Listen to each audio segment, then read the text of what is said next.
The world is going to have a new monetary system in this decade that we're in. We're going to experience this huge deflationary crash around the world, and people will just lose confidence in currency.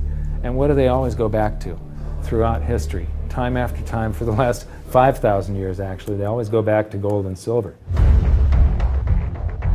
We are entering a period of financial crisis that is the greatest the world has ever known. The wealth transfer that will take place during this decade is the greatest wealth transfer in history. Wealth is never destroyed, it is merely transferred, and that means that on the opposite side of every crisis there is an opportunity. The great news is that all you have to do to turn this crisis into your great opportunity is to educate yourself. I believe that the best investment that you can make in your lifetime is your own education.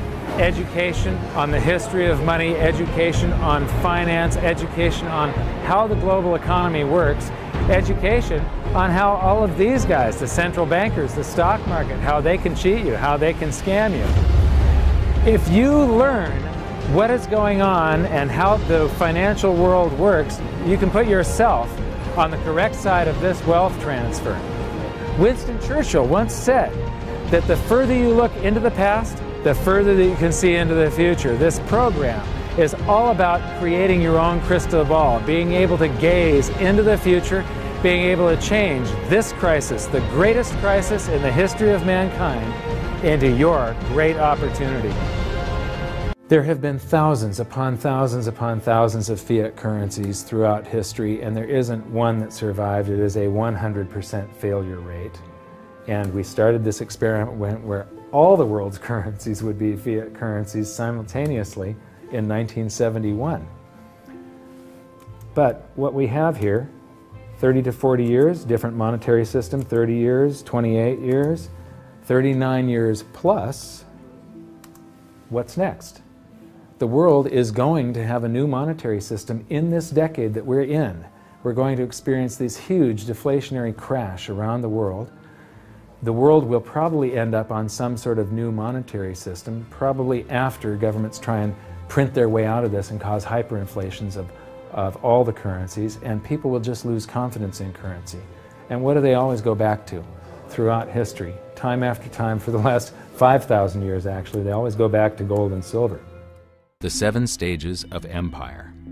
It's a long-term cycle that echoes throughout history right to this very day, and is basically a societal pendulum that swings from quality money to quantity currency and back again to quality money. It always plays out in 7 stages. It always ends with gold delivering a knockout blow to debased currencies. And it goes like this. Stage 1. A country starts out with good money, which is either gold or silver, or it's backed by gold or silver. Stage 2. As it develops economically and socially, it begins to take on more and more economic burdens, adding layer upon layer of public works. Stage 3. As its economic affluence grows, so does its political influence, and it increases expenditures to fund a massive military. Stage 4. Eventually, it puts its military to use, and expenditures explode. Stage 5. To fund the war, it steals the wealth of its people by debasing their coinage with base metals, or by replacing their money with currency that can be created in unlimited quantities. Stage 6. The loss in purchasing power of the expanded currency supply is sensed by the population and the financial markets, triggering a loss of faith in the currency. Stage 7. A mass movement out of currency into precious metals and other tangible assets takes place. The currency collapses, and gold and silver rise in price as they account for the huge quantity of currency that was created. This process transfers massive wealth to those who had the foresight to position themselves beforehand in real money, gold and silver. You know, Armand, personally, I don't think there's any way of avoiding what is coming. There's no way to fix it right now. There's only a way to either let it wipe you out or to benefit from it.